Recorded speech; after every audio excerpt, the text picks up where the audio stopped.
Hello friends, welcome to my channel the commerce mount. मैं Ranjit sir. Friends, आज हम लोग कैश फ्लो स्टेटमेंट का थर्ड और लास्ट टॉपिक पढ़ेंगे, cash flow from financing activity. बहुत ही सिंपल कॉन्सेप्ट है इसका और चीज़ें बहुत ही इजी वे में आपको समझ में आ जाएंगी। तो फ्रेंड्स, जुड़े रहिए मेरे इस चैनल के साथ। आइए शुरू करते हैं।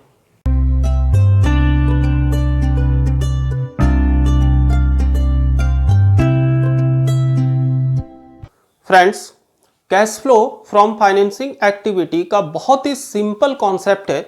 इसमें केवल दो चीजें आती हैं। पहली, share holders fund. Share holders fund क्या होता है फ्रेंड? शेयर होल्डर्स फंड होती है इक्विटी शेयर कैपिटल या प्रेफरेंस शेयर कैपिटल। जब कोई कंपनी इक्विटी शेयर या प्रेफरेंस शेयर इशू करेगी तो इट मीन्स इनफ्लो पैसे आए, या जब कोई कंपनी अपने शेयर होल्डर्स को रीपेमेंट करेगी, दैट इज रिडीम करेगी, तो पैसे गए, दैट इज आउटफ्लो। कंपनी अपने शेयर होल्डर्स को डिविडेंड भी पे करती है, तो अगर डिविडेंड पे हुआ तो इट मीन्स कि आउटफ्लो, पैसे गए।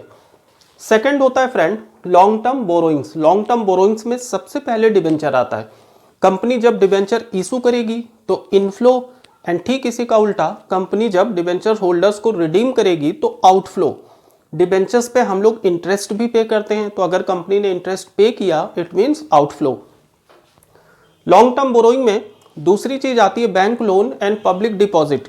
जब कंपनी बैंक लोन या पब्लिक डिपॉजिट रेज्ड करेगी, मतलब लिया, तो इनफ्लो, और जब रीपेमेंट करेगी तो आउटफ्लो। सिंपली अगर कंपनी ने इंटरेस्ट पे किया पब्लिक डिपॉजिट या बैंक लोन पे तो outflow. Third, short term borrowings. इसमें केवल एक चीज आती है फाइनेंसिंग एक्टिविटी में, और वो होती है बैंक ओवरड्राफ्ट। बैंक ओडी का मतलब होता है फ्रेंड कि हमने बैंक से ज्यादा पैसे विड्रॉ कर लिए। तो बैंक ओडी की कंडीशन में अगर बैंक ओडी इंक्रीज करती है तो ये फाइनेंसिंग एक्टिविटी में प्लस होगी, दैट इज इनफ्लो।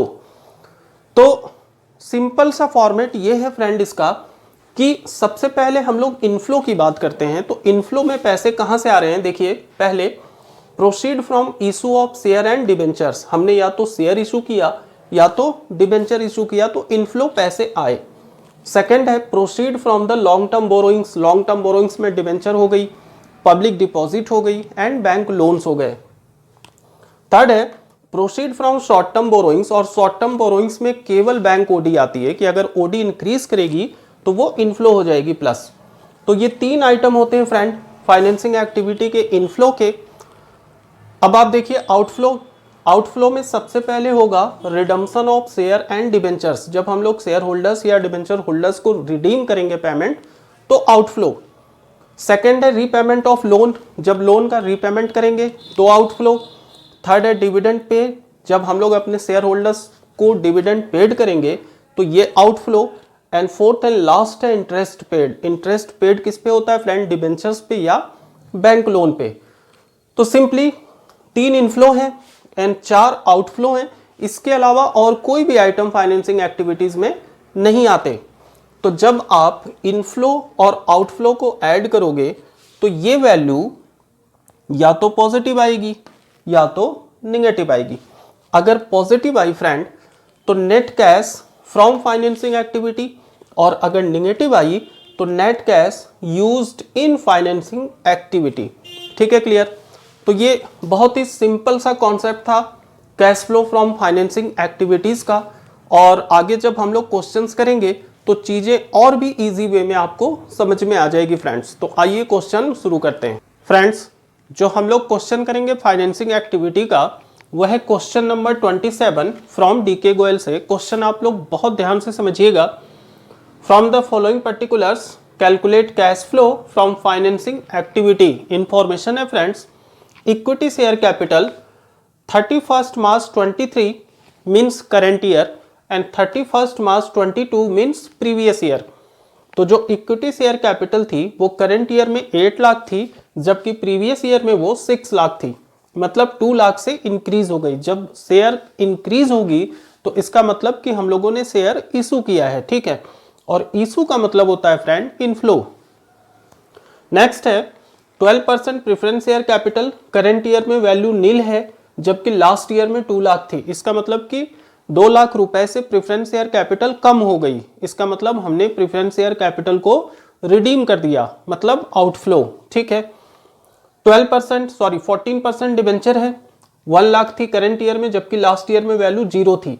इसका मतलब कि 1 लाख का डिबेंचर हमने इशू किया। इनफ्लो एडिशनल इंफॉर्मेशन है, first equity share were issued at premium of 15%। जो इक्विटी शेयर हमने इशू किया था, लास्ट ईयर 6 लाख थी, करंट ईयर 8 लाख, मतलब 2 लाख का शेयर इशू किया था, वो शेयर 15% प्रीमियम पे इशू हुआ, ठीक है, तो 15% प्लस करके तब रिसीव करेंगे। नेक्स्ट है 12% preference share were redeem at premium of 5%। जो प्रेफरेंस शेयर रिडीम हुआ था फ्रेंड, लास्ट ईयर में 2 लाख की थी, करंट ईयर में 0 हो गई, मतलब 2 लाख का प्रेफरेंस शेयर रिडीम किया, और जो प्रीमियम जो शेयर रिडीम हुआ है वो 5% प्रीमियम पे हुआ है, ठीक है, तो प्रीमियम प्लस करके तब रिडीम करेंगे। नेक्स्ट है 14% debentures were issued at discount of 1%। जो डिबेंचर इशू हुआ है फ्रेंड 1 लाख का, लास्ट ईयर में 0 थी, करंट ईयर में 1 लाख, तो इस पे 1% डिस्काउंट माइनस करके तब रिसीव करेंगे। क्लियर। नेक्स्ट है dividend paid on old preference share 24,000, simply dividend pay किया। नेक्स्ट है interest paid on debentures ₹14,000, debenture पे इंटरेस्ट पे किया। नेक्स्ट है under writing commission of equity share ₹10,000। जो इक्विटी शेयर इशू हुआ था फ्रेंड वो 15% प्रीमियम पे इशू हुआ था, जबकि उस पे 10,000 का हम लोगों ने कमीशन पे किया, अंडर राइटिंग कमीशन। तो आप प्रीमियम प्लस करके कमीशन लेस करना, फिर जो वैल्यू आएगी वो आपकी इनफ्लो होगी। नेक्स्ट है proposed dividend on equity share for the year ending 31st March 2023 rupees 1,20,000। and next है proposed dividend on equity share for the year ending 31st March 2022 rupees 90,000। इन दो पॉइंट्स को फ्रेंड आप थोड़ा ध्यान से समझिएगा। जो proposed dividend करंट ईयर की है उसका पेमेंट हम लोग नेक्स्ट ईयर करेंगे, और जो प्रोपोज डिविडेंड लास्ट ईयर की है उसका पेमेंट हम लोग करंट ईयर करेंगे। तो लास्ट ईयर की जो प्रोपोज डिविडेंड थी वो 90,000 थी, उसका पेमेंट तो इस साल होगा, मतलब ये आउटफ्लो हो गई। एक चीज और कि ये 90,000 जब हम लोग ऑपरेटिंग एक्टिविटी निकालेंगे तो उसमें नेट प्रॉफिट बिफोर टैक्स में भी प्लस होती है, बट जो प्रोपोज डिविडेंड करंट ईयर की थी 1,20,000, इसका पेमेंट हम लोग नेक्स्ट ईयर करेंगे, तो इस साल इसका कोई भी एडजस्टमेंट नहीं करते। ठीक है फ्रेंड्स, तो आइए देखिए कैसे सॉल्व करेंगे। Cash flow from financing activity, सबसे पहले इनफ्लो की बात करते हैं। तो इनफ्लो में हमारे पास इक्विटी शेयर कैपिटल है।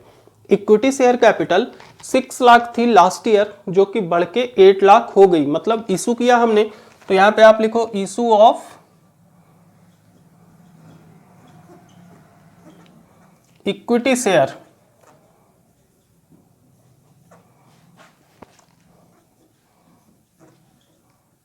एंड वैल्यू कितने की थी फ्रेंड्स? इक्विटी शेयर की वैल्यू थी 2 लाख, मीन 6 लाख थी, इंक्रीज होके 8 लाख हो गई, तो 2 लाख रुपए आपकी इक्विटी शेयर के हो गए, एंड प्लस 15% प्रीमियम हो गया,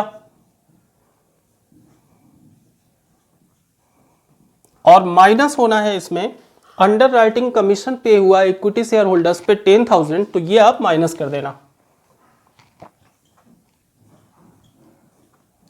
ठीक है फ्रेंड्स, जब आप 2 लाख का 15% निकालोगे वैल्यू फ्रेंड्स, तो ये आएगा 30,000। 2 लाख में 30,000 प्लस करेंगे और 10,000 माइनस करेंगे, तो जो नेट वैल्यू आएगी वो होगी 2,20,000। ठीक है, क्लियर। नेक्स्ट इनफ्लो है डिबेंचर। डिबेंचर लास्ट ईयर में वैल्यू 0 थी और करंट ईयर में 1 लाख हो गई, इसका मतलब कि 1 लाख का डिबेंचर हम लोगों ने इशू किया। तो अब आप यहां पे लिखो इशू ऑफ डिबेंचर्स। कितने परसेंट डिबेंचर है? 14%। तो 14% डिबेंचर्स, एंड वैल्यू कितनी है फ्रेंड? डिबेंचर की वैल्यू 1 लाख है।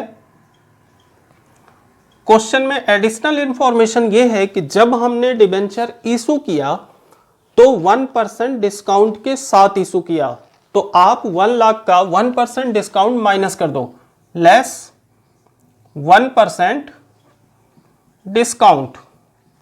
एंड जब 1 लाख का 1% डिस्काउंट फाइंड करेंगे फ्रेंड तो वैल्यू 1000 आएगी, और 1 लाख से जब 1000 आप माइनस करोगे तो ये वैल्यू आएगी 99,000। नेक्स्ट, अब इसके अलावा और कोई इनफ्लो है नहीं क्वेश्चन में, तो अब हम लोग आते हैं आउटफ्लो पे। आउटफ्लो में सबसे पहले 12% प्रेफरेंस शेयर कैपिटल, जो कि लास्ट ईयर में 2 लाख वैल्यू थी, करंट ईयर में 0 हो गई। इसका मतलब कि 2 लाख प्रेफरेंस शेयर होल्डर हमने रिडीम किया। तो अब यहां पे लिखो आप रिडम्पशन ऑफ 12% प्रेफरेंस शेयर, और शेयर की वैल्यू कितनी थी फ्रेंड? 2 लाख। एंड क्वेश्चन में एडिशनल इंफॉर्मेशन ये है कि 12% preference share were redeem at premium of 5%। जब हमने प्रेफरेंस शेयर को रिडीम किया तो 5% प्रीमियम के साथ रिडीम किया। तो 2 लाख में आप 5% प्रीमियम प्लस कर लो, तो 2 लाख का 5% वैल्यू आएगी 10,000। एंड 2 लाख में जब 10,000 प्लस करेंगे फ्रेंड तो ये आएगी 2,10,000। और ये आउटफ्लो है, तो आउटफ्लो की वैल्यू को आप ब्रैकेट में लिखना, ठीक है। इसके बाद नेक्स्ट आउटफ्लो है डिविडेंड पेड, तो सिंपली आप लिख लो dividend paid. Dividend paid value कितनी है फ्रेंड? 24,000, तो ब्रैकेट में लिखना आप 24,000। इसके बाद नेक्स्ट आउटफ्लो है इंटरेस्ट पेड ऑन डिबेंचर 14,000, तो सिंपली आप लिख लो इंटरेस्ट पेड।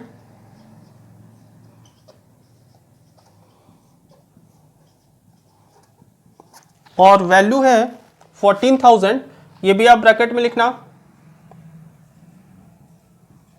इसके बाद नेक्स्ट आउटफ्लो है friend propose dividend. Propose dividend अभी हम लोगों ने डिस्कस किया, एक बार फिर मैं आपको बता दूं कि प्रोपोज डिविडेंड जो करंट ईयर की होती है, इसका पेमेंट हम लोग नेक्स्ट ईयर करते हैं। तो इस प्रोपोज डिविडेंड का कोई एडजस्टमेंट नहीं आपको करना है। जो प्रोपोज डिविडेंड लास्ट ईयर की होती है उसका पेमेंट हम लोग करंट ईयर करते हैं। तो ये प्रोपोज डिविडेंड फाइनेंसिंग एक्टिविटी में तो माइनस होगी, मींस आउटफ्लो, बट जब हम लोग ऑपरेटिंग एक्टिविटी बना रहे होंगे तो उसमें नेट प्रॉफिट बिफोर टैक्स के पहले ये प्रोपोज डिविडेंड ऐड होगी, ठीक है फ्रेंड्स। तो आप लोग ध्यान रखिएगा। तो यहां पे आप प्रोपोज डिविडेंड लास्ट ईयर की माइनस करो, proposed dividend for previous year, और ये वैल्यू है फ्रेंड 90,000, तो ब्रैकेट में लिखो आप 90,000। अब आप cash inflow and cash outflow का टोटल कर लो। तो कैश इनफ्लो है आपके पास 2,20,000 plus 99,000 minus 2,10,000 outflow minus 24,000 minus 14,000 minus 90,000। ये वैल्यू 19,000 आ रही है और निगेटिव आ रही है फ्रेंड, 19,000 निगेटिव। और निगेटिव का क्या मतलब होता है? Cash used in financing activity. तो यहां पे आप लिख लो cash used in financing activity, ठीक है फ्रेंड्स। तो ये आपका क्वेश्चन था फाइनेंसिंग एक्टिविटी का, और लगभग सारे इंफॉर्मेशंस इस क्वेश्चन में गिवन थे फाइनेंशियल एक्टिविटी से। तो आप लोग इस क्वेश्चंस को फिर से एक बार प्रैक्टिस कर लीजिएगा। एंड फ्रेंड्स, आप लोग दोस्तों के साथ ग्रुप में ज़्यादा से ज़्यादा इसको शेयर कीजिए एंड प्लीज़ सब्सक्राइब कीजिए। आज के लिए इतना ही, मिलते हैं नेक्स्ट क्लास में कैश फ्लो स्टेटमेंट के फुल फ्लेज क्वेश्चन के साथ। तब तक के लिए take care and bye bye.